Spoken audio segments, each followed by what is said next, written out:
work to help make Indianapolis a place where every child has access to an excellent school.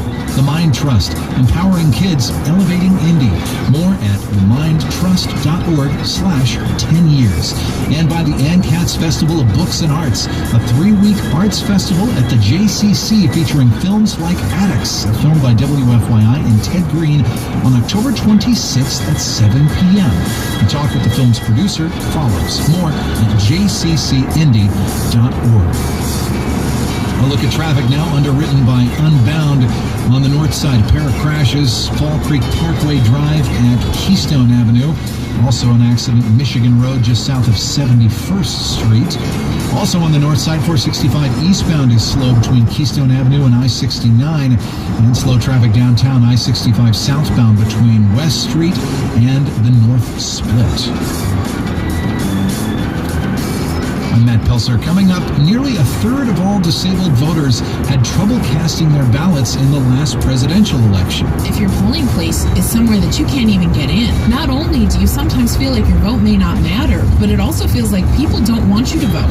More on some of the obstacles facing voters with disabilities and what's being done about it. It's coming up in 19 minutes here on your Indiana NPR station.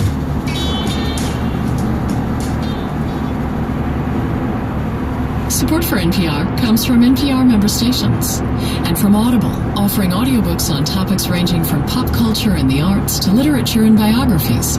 More at audible.com/listen. Audible, stories that surround you. From the law firm Cooley LLP, with offices in the U.S., Europe, and China, Cooley advises entrepreneurs, investors, financial institutions, and established companies around the world, where innovation meets the law. And from the Robert Wood Johnson Foundation at rwjf.org.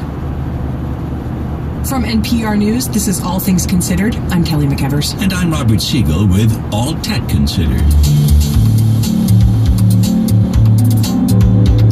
Next month, there's a World Chess Championship match in New York City, and the two competitors, the assembled grandmasters, the budding chess prodigies, the older chess fans, everyone paying attention, will know this indisputable fact.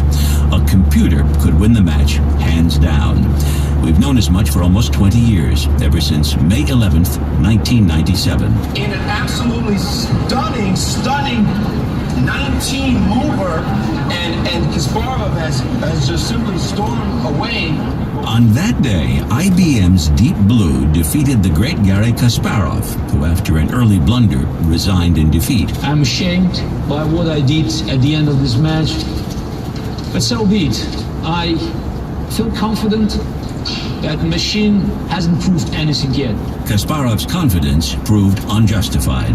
In the years since, computers have built on Deep Blue's 1997 breakthrough to the point where the battle between humans and machines is not even close. Right now, there's no competition. The computers are just much too good. That's chess grandmaster, author, and columnist Andrew Soltis. The world champion, Magnus Carlsen, won't even play his computer. He uses it to train, to recommend moves for future competition. But he won't play it because he just loses all the time, and there's nothing more depressing than losing without even being in the game. Magnus Carlsen, who's Norwegian, defends his title against Sergei Karyakin of Russia in November. Carlsen is 25, Karyakin 26.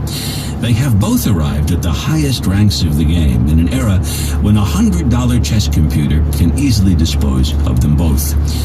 That superiority had been pursued and imagined for decades. There was a chess match in the movie 2001, A Space Odyssey. Hal, the computer, versus Frank, the astronaut.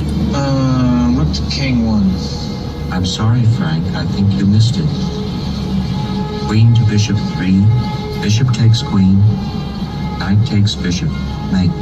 It was a tip-off that Hal was more than a match for his human crewmates. Yeah, looks like you're right. Mary's on. Thank you for a very enjoyable game. Yeah, thank you. My question is, do Hal's real-life progeny, computers that can see 30 moves into the future, do they play the game differently? Do they have a style? Have they taught humans new strategies?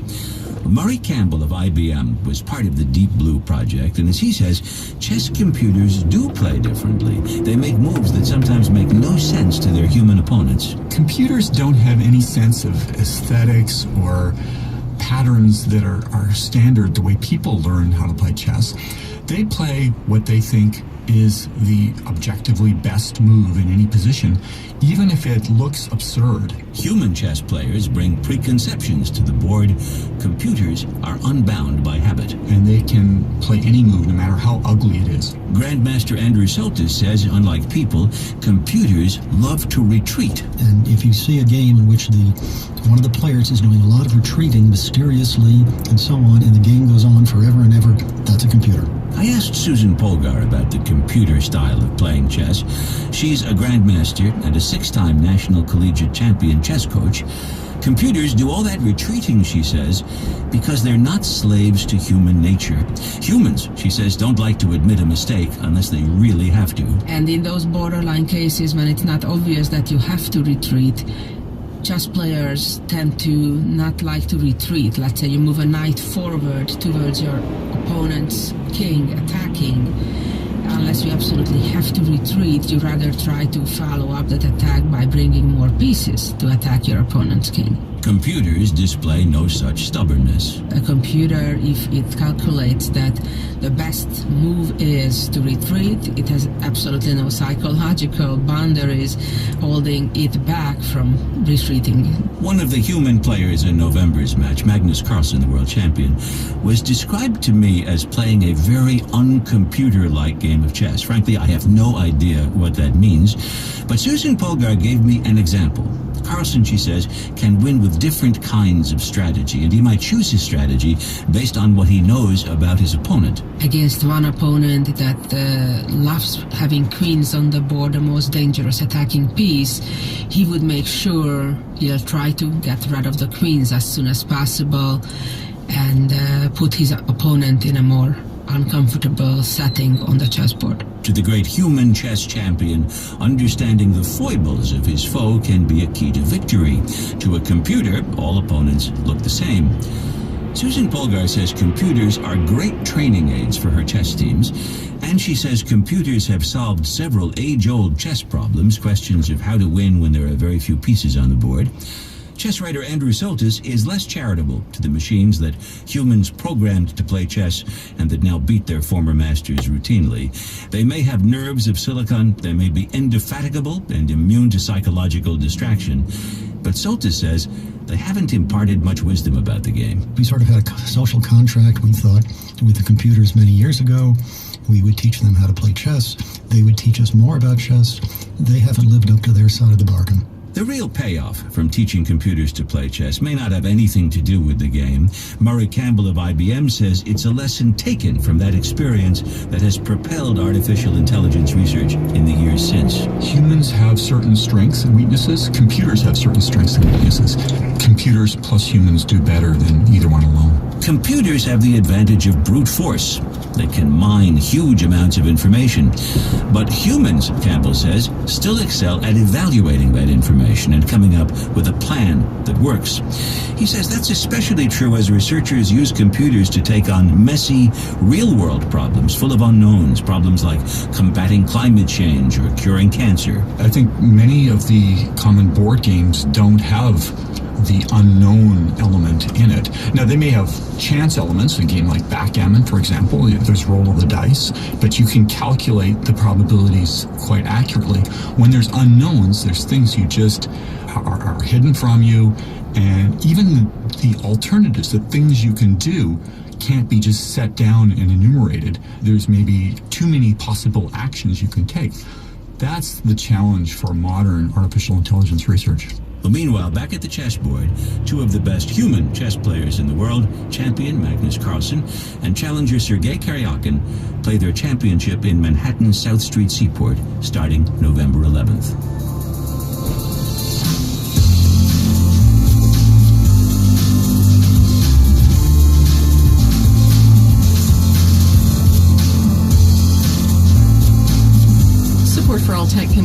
comes from Logarithm, providing security intelligence solutions to detect, respond to, and neutralize cyber threats before they result in a material breach. And from Epson, offering cartridge-free printing with EcoTank, their refillable ink tank printer. EcoTank comes with up to 2 years of ink for printing up to 8,000 pages.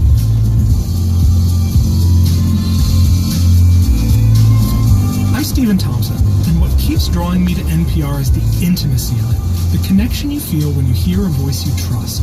It feels almost like friendship, like the sanest people you know are helping you touch base with the world. It's thoughtful, it's informative, but it can also reverberate with joy. It's not just hearing people talk. Listening feels like you're in a conversation. So thank you for being a part of it and for listening to this NPR station. A Kurdish media group in Iraq embeds with Peshmerga forces and live streams videos of battles against the Islamic State. Islamic State uses the platforms such as Twitter and Facebook to make their cause known. We are using the same platforms to ultimately degrade and humiliate this extremist group. I'm Renee Montaigne. We hear from a journalist at Root Out Media Network tomorrow on Morning Edition. Beginning at 5 a.m. here on your Indiana NPR station. All Things Considered is made possible on 90.1 WFYI by your membership and by the Orchard School, announcing an open house for preschool through 8th grade on Sunday, November 6th from 1 to 3 in the afternoon. More information at orchard.org. And by Dorman Buba, attorneys representing the injured. Co-counsel and referral opportunities are available.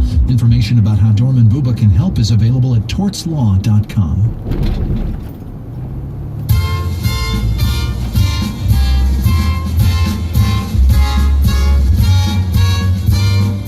It's All Things Considered from NPR News. I'm Robert Siegel. And I'm Kelly McEvers. Coming up, when a first grader decides to raise $1 million to help cure his friend's rare disease by writing a book. I even thought I was a little crazy. But then I'm like, wait, I could do anything I want. I could cure this disease. That story after this news. Live from NPR News in Culver City, California, I'm Dwayne Brown. President Obama is on the stump in Nevada and California today to elect Hillary Clinton and help other Democrats eyeing congressional seats. Obama is endorsing 30 more House candidates today. NPR's Ron Elving has more on how the presidential race is affecting down-ballot races in the final 2 weeks before Election Day. The president is focusing here because at this juncture he doesn't think Hillary Clinton needs that much more of his help. The Senate candidates perhaps do not need as much of his help. And because he can bring a lot more attention to their races, it's really hard for House members or for House challengers to get much attention in the midst of a presidential campaign. So he's trying to bring more attention to them. NPR's Ron Elving. Donald Trump is campaigning in the swing state of Florida today, telling supporters there his campaign is ahead in the race, even though most major polls show him trailing Clinton. It's a week into what is expected to be a long fight to drive Islamic State from the Iraqi city of Mosul.